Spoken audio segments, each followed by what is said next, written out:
Welcome to Sound Bites, hosted by registered dietitian nutritionist Melissa Joy Dobbins. Let's delve into the science, the psychology, and the strategies behind good food and nutrition.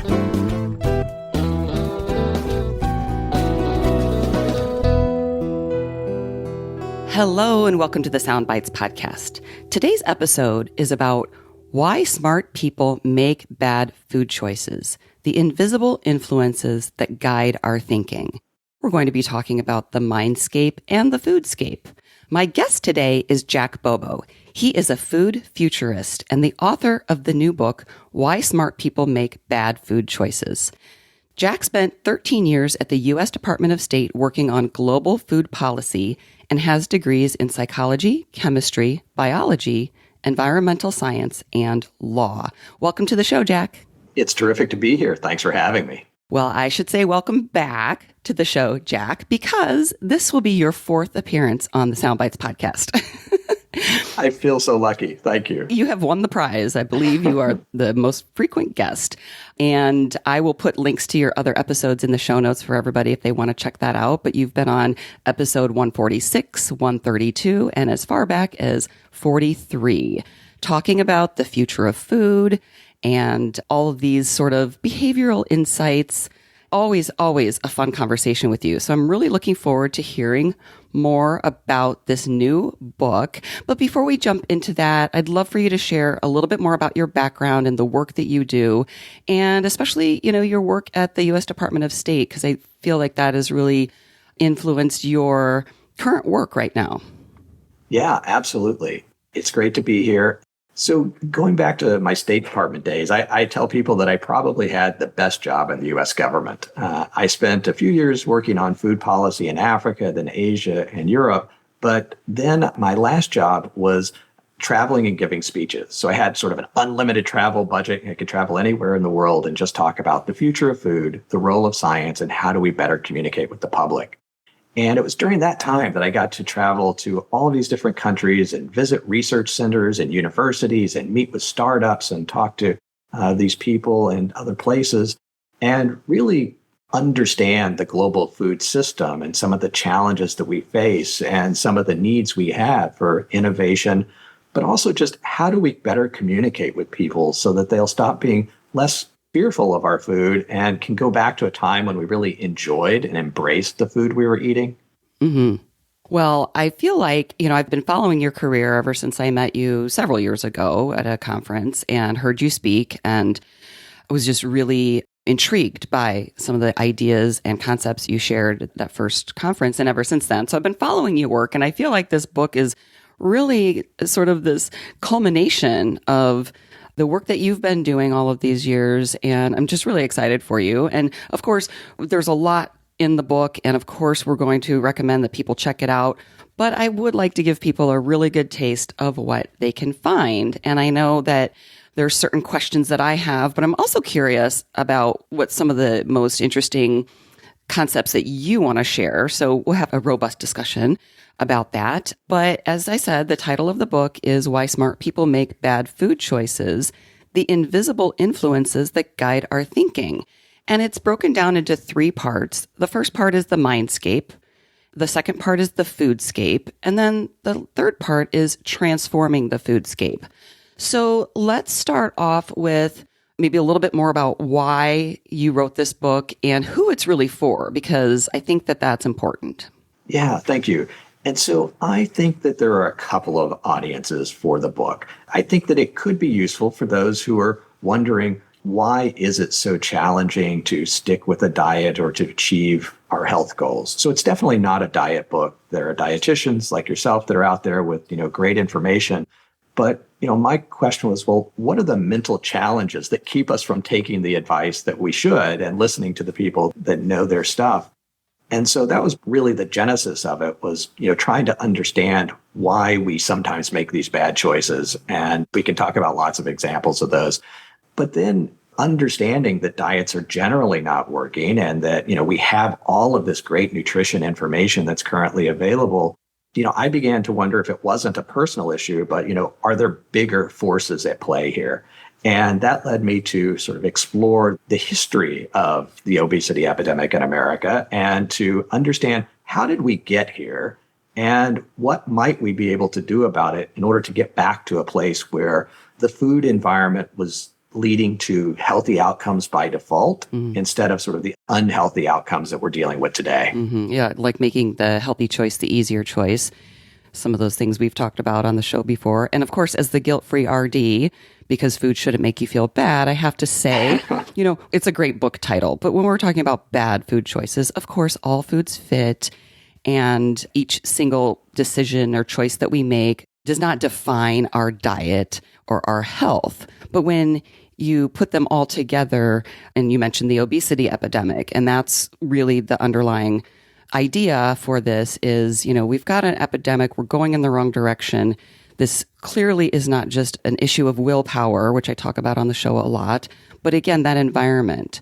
So let's start with the mindscape. Let's start with, what's going on in our heads, our thoughts, our behaviors before we get to part 2, which is the foodscape. Yeah. So the psychology of food, I just find fascinating that on one hand, we know that we should be eating, 5 servings of fruits and vegetables every day. Pretty much everybody understands that. Most people actually want to, and yet 9 out of 10 people don't do it. Or that things that we have done, like recommending low-fat diets or, reducing fat intake, have led people to seek out products that are labeled low fat, and then they often overconsume those. And so, it creates a health halo, and that halo then encourages to consume more of it. And then that might lead us to have a worse outcome than if we hadn't sought out, that product. Other examples that I think many are familiar with are something called mental fatigue or decision fatigue. And, I think the place we experience the most is the grocery store. And of course, everybody says you shouldn't go shopping after a long day or when you're hungry. And that makes sense because when we're tired, we make worse choices. When we have to make lots of decisions in a row, we make worse choices. And that, of course, describes the grocery store setting. A grocery store today has tens of thousands more products on the shelves than it did in 1980. So not only, are we overwhelmed, but the situation is getting so much worse. And it's also different between, people at different socioeconomic levels. If you're wealthy, you're probably not agonizing over the amount of ounces per unit price and, trying to choose between different products. You just choose, whichever one you like and you're done with it. Whereas if you're on a fixed food budget, those are pretty grueling decisions. It's like, which product do my kids like? Will they eat this? How many servings am I going to get out of it?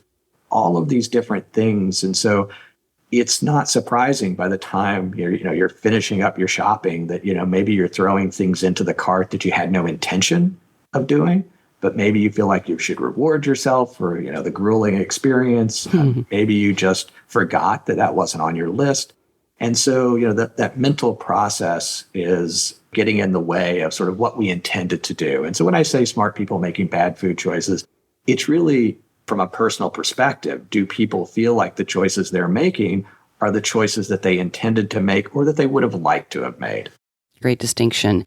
And you also talk a lot about how people know more about health and nutrition than ever before, but we're fatter than ever before. And you make several references to like the 1960s and the 1970s and how things have changed. And I know a lot of that has to do with the food environment, but you mentioned that throughout the whole book. And the mindscape, you really are tackling some of those concepts of, everybody thinks they're above average. There's some confirmation bias, the fast thinking versus slow thinking, and the reasons that people conform to some of these things and maybe they're influenced to make a decision that, like you said, that was not what they had originally intended.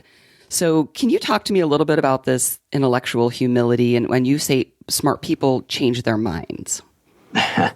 Right.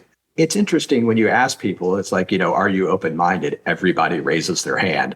And then you ask people, well, when was the last time you changed your mind about something that was really important?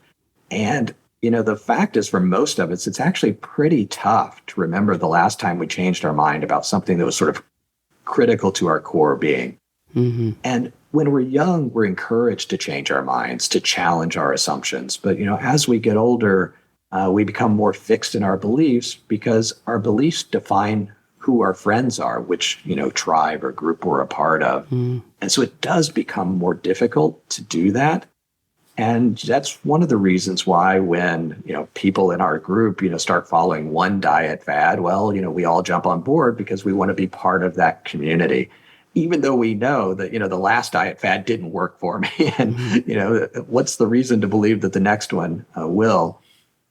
And so it can be difficult. But I think if people can think about how enlightening it is to learn new things, I think, many listeners probably listen to TED Talks and, they listen about topics that they're not really familiar with and they enjoy learning things. They just don't enjoy being told things. And so that distinction is like really important.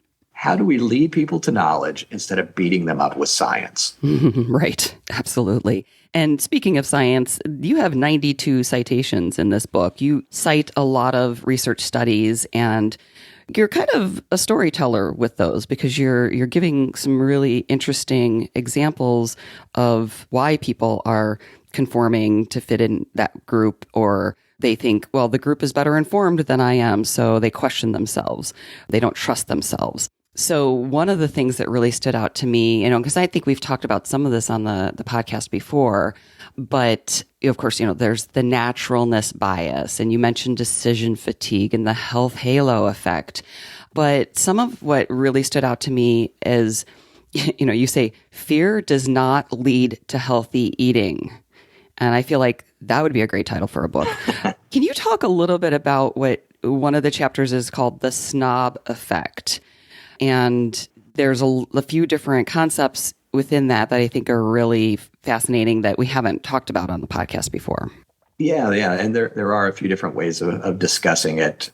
The idea that often we're attracted to things because they're scarce or rare. And, that's why we like our small batch bourbon and our artisanal cheese and things like that. And on one hand, it makes sense that, you want things that are rare because it's the story behind it. And these days, people are very interested in the provenance of the products they consume. But what's interesting to me is that, like, the more of a product becomes available, you would think, oh, that's great. I can buy it at every corner store, my Parmigiano Reggiano cheese. And so that should make people happy. But what you actually find is that the more other people are consuming this product, the more people feel a bit annoyed, that, it can become too popular. And we see those trends with things like, organic, sort of reached a certain tipping point where it became common, was in Walmart and other places. And I remember I was at a restaurant in DC, and it was a pretty exclusive restaurant, and they served the chicken. And I was surprised that it didn't say, organic, locally grown chicken. And that's why I asked the person, and he called the chef to come in and talk to me. And he explained that they got it from this local farm. It wasn't labeled organic, though they used, but it had reached a point where they didn't even feel necessary to put it on a label anymore. Wow. That local had sort of ousted the organic as what they felt their consumer actually would care about. And, it actually is interesting. You can imagine if you went to a dinner party today and somebody served you and they said, here's my organic chicken. You'd be like, why are you making such a big deal of that?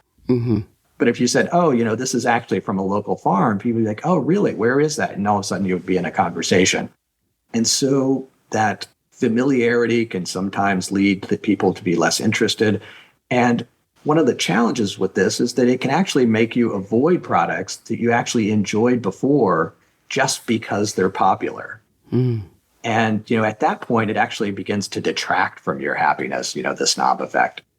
Yeah. Well, and I also like how you said the snob effect does not equal quality. And I think that scarcity concept does make people think, well, it must be higher quality. And then when it's ubiquitous, well, it must be lower quality.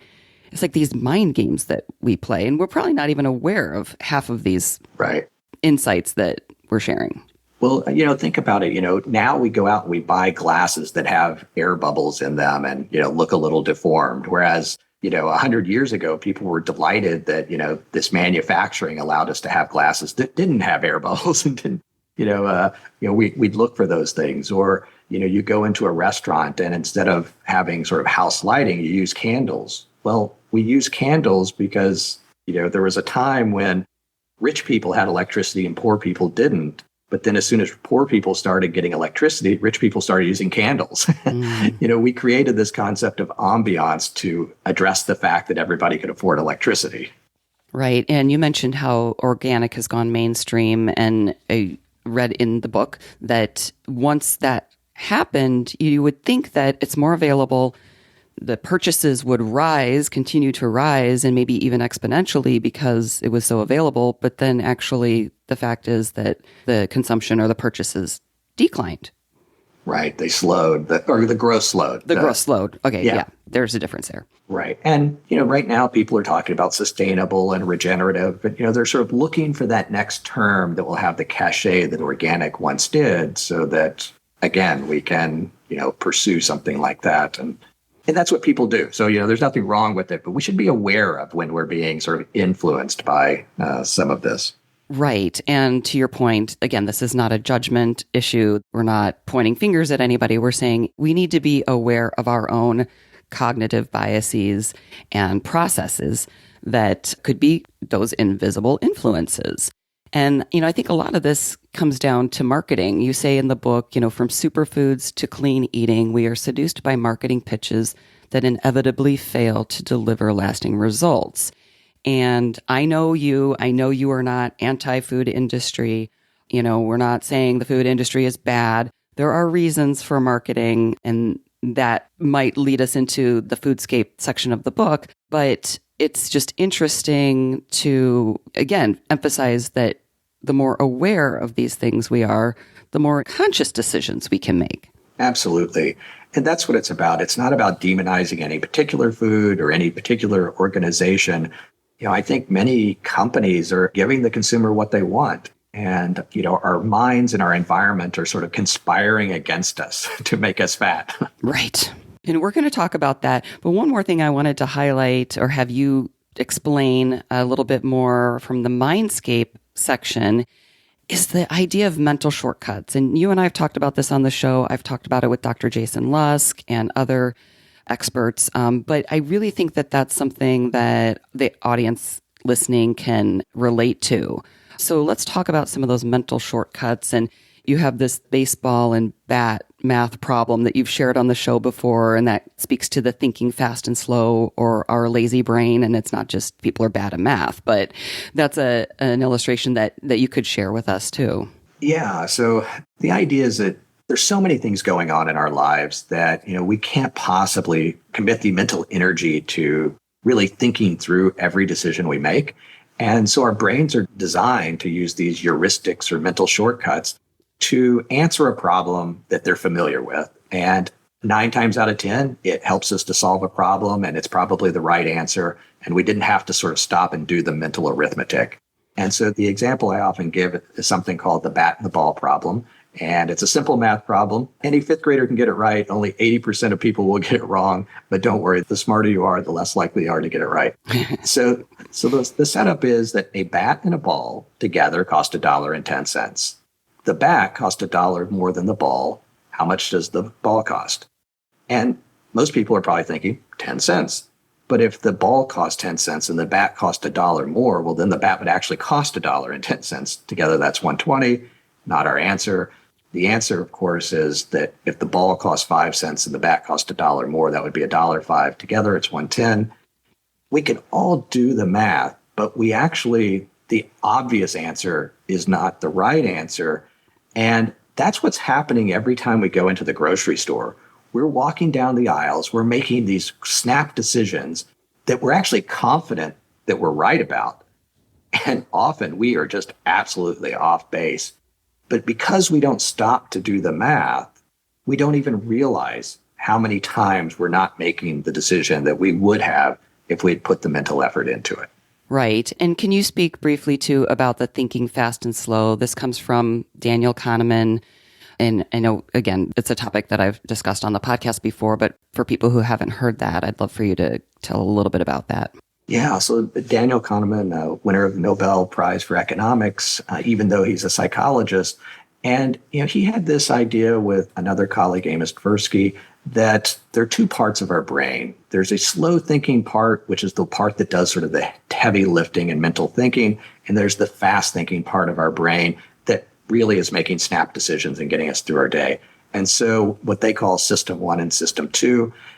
And the idea is one system or another, if we know that we can just make a quick decision, then that fast thinking part is fine. But we often don't know when we have to stop and think hard about something. And that's where we actually tend to get into trouble. And what the brain does is it identifies patterns and it says, well, I've seen this situation before, so I know what the answer already is. And that's what a heuristic is. It's just a common way of solving a regular problem. And so these heuristics lead to mental shortcuts. And you mentioned confirmation bias. That's a heuristic. Another is one called the availability heuristic. And that's really just a way of saying what things come to mind when I say a word. And when I say the word natural, most of us are thinking butterflies and rainbows and puppies. But of course, COVID, salmonella, Ebola, those are all natural too. And so we all think happy thoughts when we hear natural. And so when a company puts natural on a label, it actually has a huge influence on people's desire to buy that product. And they immediately have all sorts of other positive connotations. It's like, it's natural. Oh, it must be lower in calorie. It must be lower in fat. It must be higher in nutrition. Things that obviously have nothing to do with the label natural. And yet our brain goes to all of those places because those are more closely associated with that word, even though if we stop to think, we know that all the bad things in the world are pretty much natural as well. Right.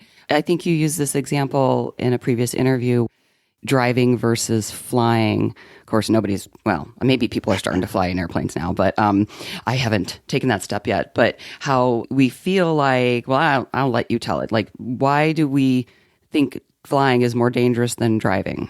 Yeah, so there are a few reasons. I mean, and if you think about the number of miles traveled, flying is definitely safer.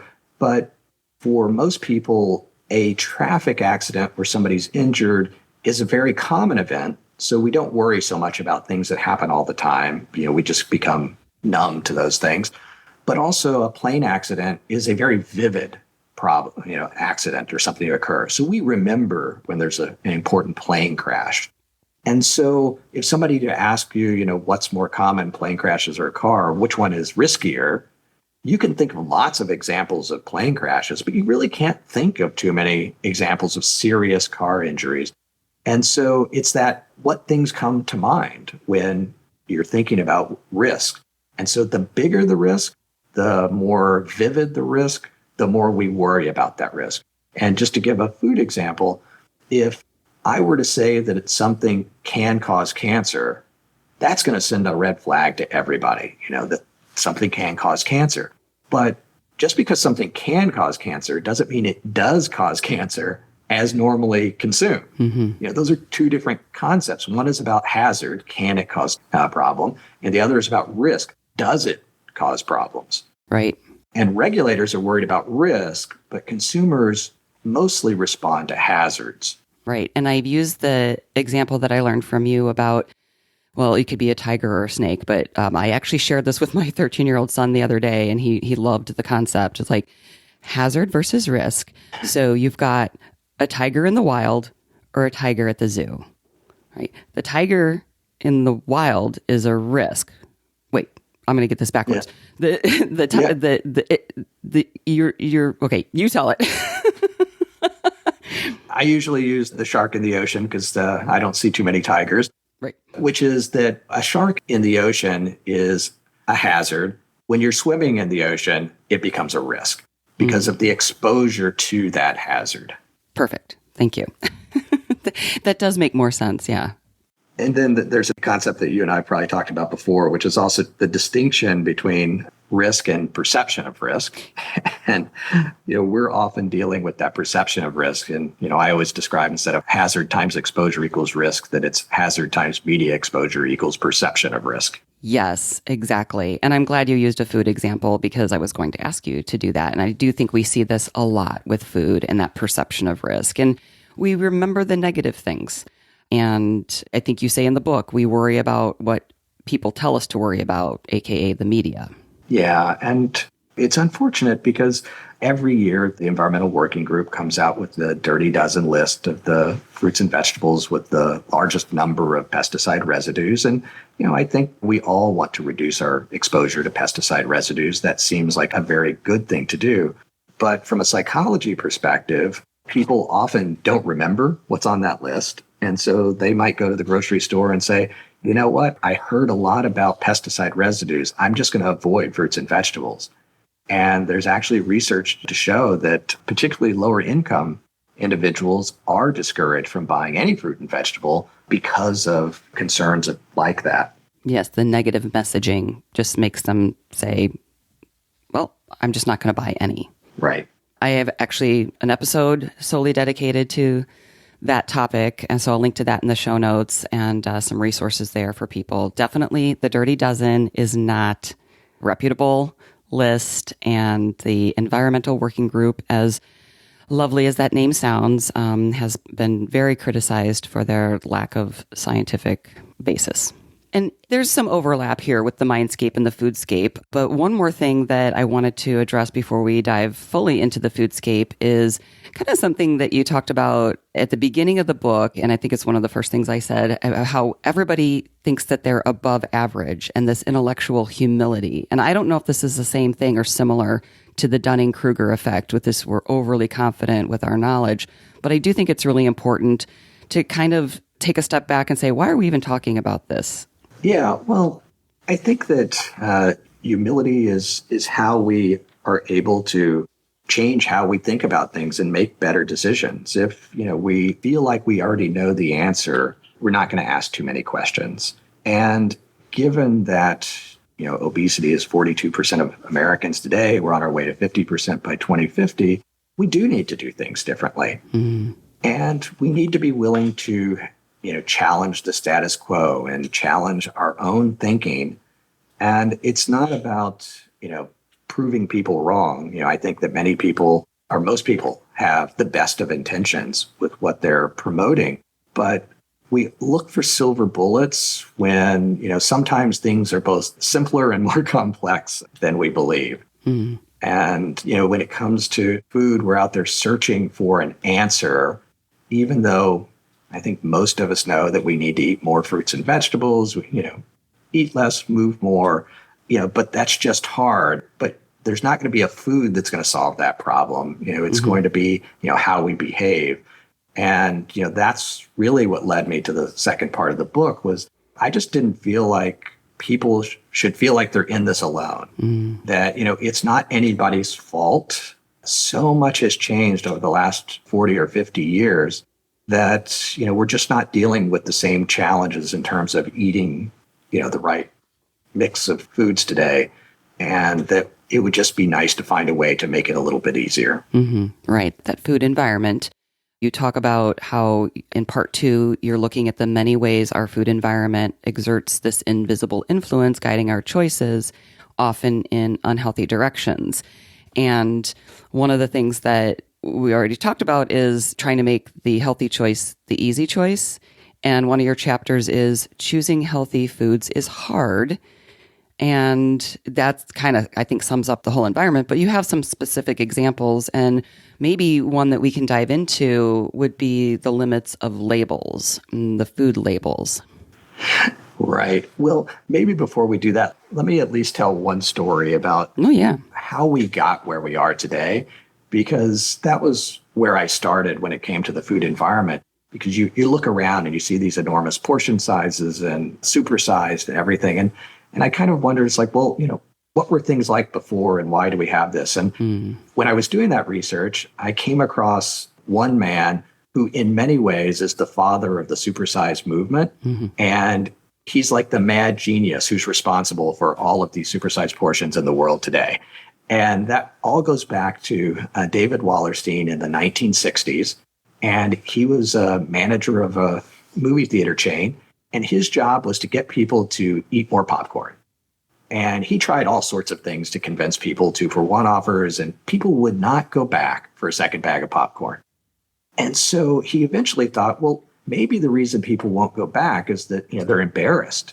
People see me going for 2 bags of popcorn. They'll think I'm gluttonous if I do that. And he thought, well, what if I offered a larger size? And of course, the jumbo popcorn was born. And not only did popcorn sales just go through the roof, but soda consumption increased, everything at the concession stand. And of course, that's where they made their money then, just like today. And it's just hard to believe that until the 1960s, nobody understood that bigger portions would attract people. And from there, he went to work for McDonald's. And he told Ray Kroc, he's like, you got to offer a larger size. And Ray Kroc said, if people want a second bag of fries, they'll just go back for it. And of course, that wasn't true. And he eventually convinced Ray Kroc to give it a try. In 1972, the large fry was offered. And of course, the rest is history. And in many ways, that like one person's idea, and of course, the idea would have, eventually come up anyway. But it's important because we sort of think of Americans as sort of uniquely challenged in terms of being overweight and obese. But in 1975, only about 9% of Americans were obese. And that's lower than the obesity rate in Europe. So like we think of Americans as being sort of worse, but it's a pretty recent phenomenon. So it's not like our genetics have changed in the last 50 years. Right. It's everything else. Right. You talk about the difference isn't one thing, it's 100 things. Right. It's everything. It's everything. Right. Right. Well, thank you for that story. I know, and like I said, there's a ton of stories in this book, and you just really bring these concepts to light through these stories. So just really enjoy that. Do you want to talk about the labels? Yeah. And this comes back, I think, a lot to the psychology that certainly policymakers and others recognized that there was this trend towards obesity and they wanted to do something about it. And something that made a lot of sense was to do nutrition facts panels. And it's hard for us to believe that, 50 years ago, there were nutrition fact panels, that it's a relatively recent phenomenon. And they thought, well, if you give people more information, people will make better decisions. And that seems like a really reasonable thing to suggest. And under the Affordable Care Act, they extended the facts labeling to menu labeling for restaurants as well. And what they found, New York City had done menu labeling before the national. And what they found when they did research on how consumers viewed that labeling is that within a couple of years, people just didn't notice it anymore. So on one hand, it had almost no effect. But there was a little behavior change. And what they also found is that lower income individuals were actually more likely to choose a high caloric item off the menu. And of course, it actually makes perfect sense. I mean, that's value, right? I get more calories for my buck. That seems like a good deal. And so that goes back to our, how our mind works. And Cass Sunstein, who in many ways is the father of the, Affordable Care Act's menu labeling, he tells the story of when it came out, he was so excited, he told his friends, and somebody wrote back to him and said, Cass ruins movie popcorn. Yeah. And it's because we don't want to know how bad stuff is for us when we're trying to enjoy ourselves. And so not only do we just not notice it, but we actively avoid noticing it. Unless you're like me and a registered dietitian, who it is actually very helpful, but I'm not the average person. I'm not looking for, I remember when I was in college, Taco Bell came out with the light taco. And I don't know if I've shared this with you before, but the light taco was actually the taco shell, like deep fried. So it wasn't light in calories. It was light in weight. But I chose that because I thought it was fewer calories. Yeah. But it probably tasted good. It did. Well, and that's where the psychology comes in, though, because when we label something as low fat or low calorie, we actually experience it as less enjoyable. And they've done research where they'll give people, the same product labeled low calorie or not, and people actually experience it as being less enjoyable. that's a challenge to our current approach as well, is that by offering healthy products, quote unquote, we actually make them less desirable because people assume if it's healthy, it's not going to taste as good. Right. And that's part of the challenge of just like education and convincing people to choose the salad. We tell our kids you can have dessert if you clean your plate and eat your vegetables. Well, that's like telling your kids that vegetables are bad and you have to be bribed in order to eat them. Right. And we see this with like sodium on labels. When the food industry started reducing sodium in certain products and they announced it on the label, sales declined. Yep. But then they learned to just kind of tweak it down slowly and not tell anybody. And that would seem to work better. Absolutely. Stealth health. Yeah.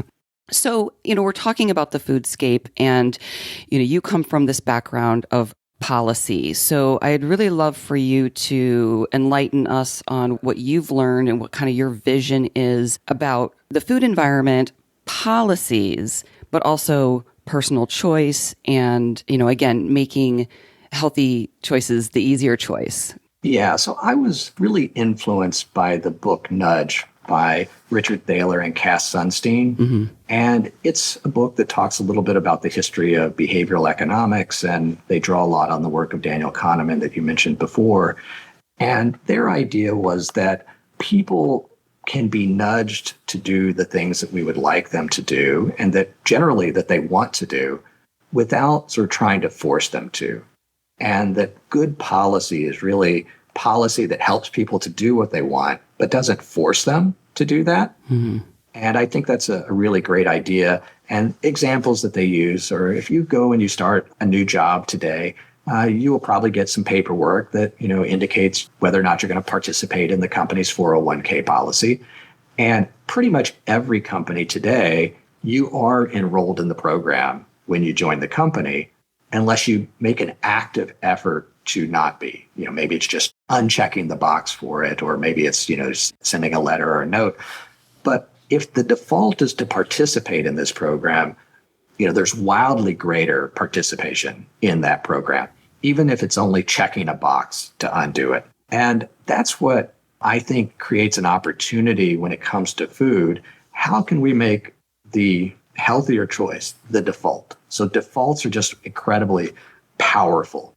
Today, if you've ever go out and you cut your grass, you probably know that there's a bar that you have to hold in order to keep it running.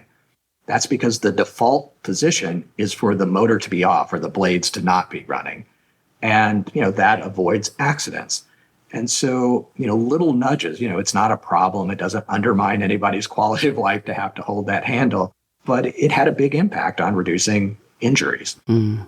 And those are the kinds of things that, we might be able to think about in the food world, what people call, choice architects, redesigning our foodscape so that those healthier outcomes become the default.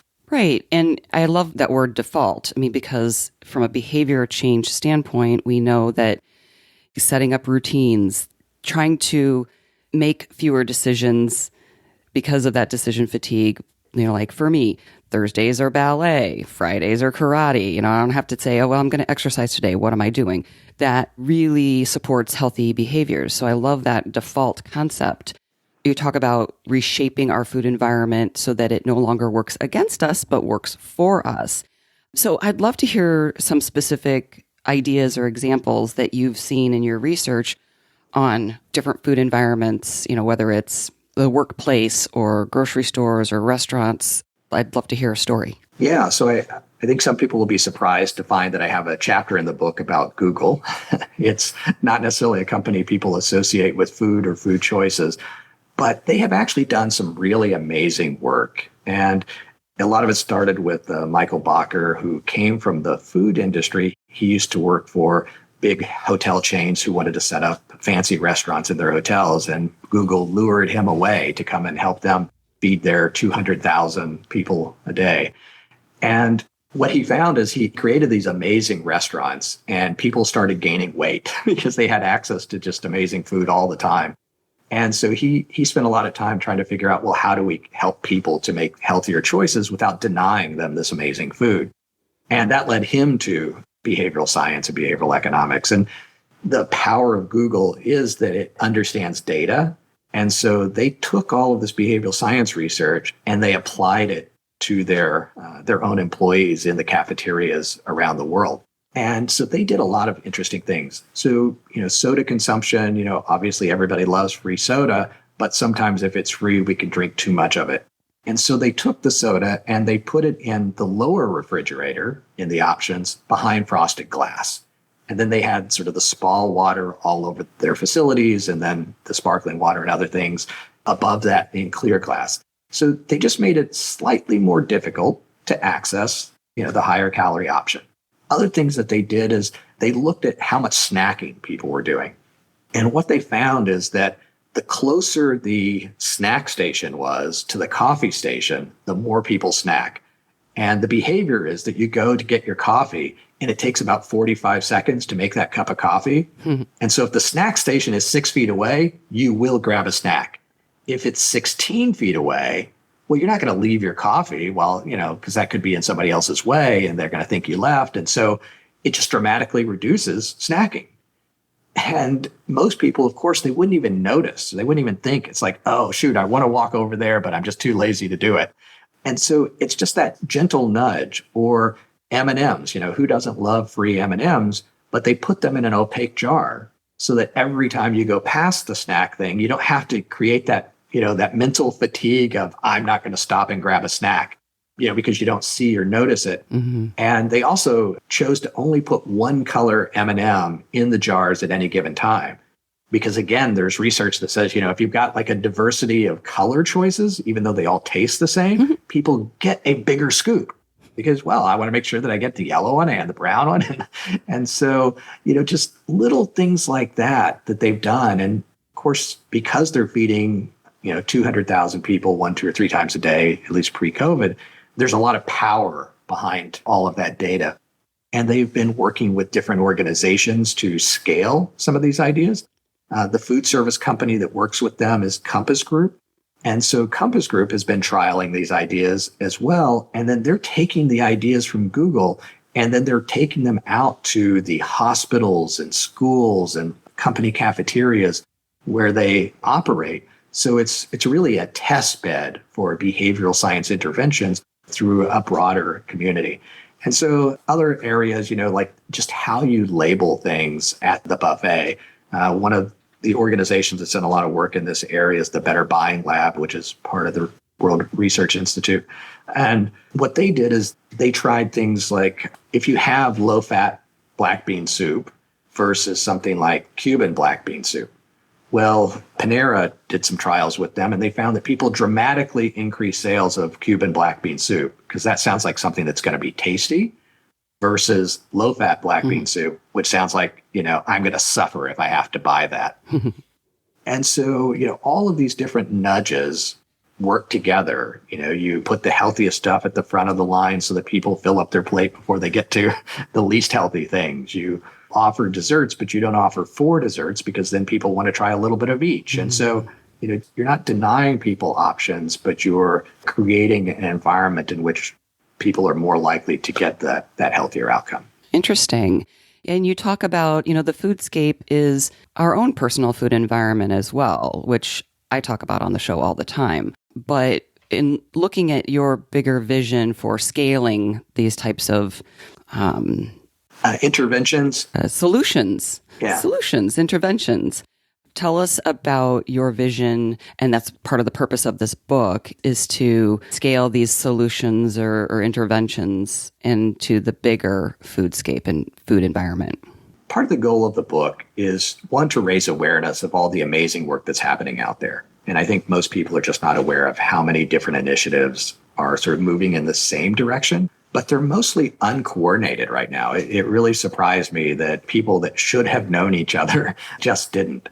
And so one is just how do we ensure that, Compass Group knows what Google is doing, but, how do we ensure that Cisco and all the others have access to that information? And how do the lessons that these other organizations are learning filter back to each other?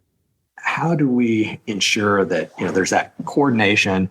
And how do we begin to create a bit of a social movement around this because, again, there's that power of the influence of other people around us. We're all familiar with the ice bucket challenge. There's this idea, it's very visual, Goes viral.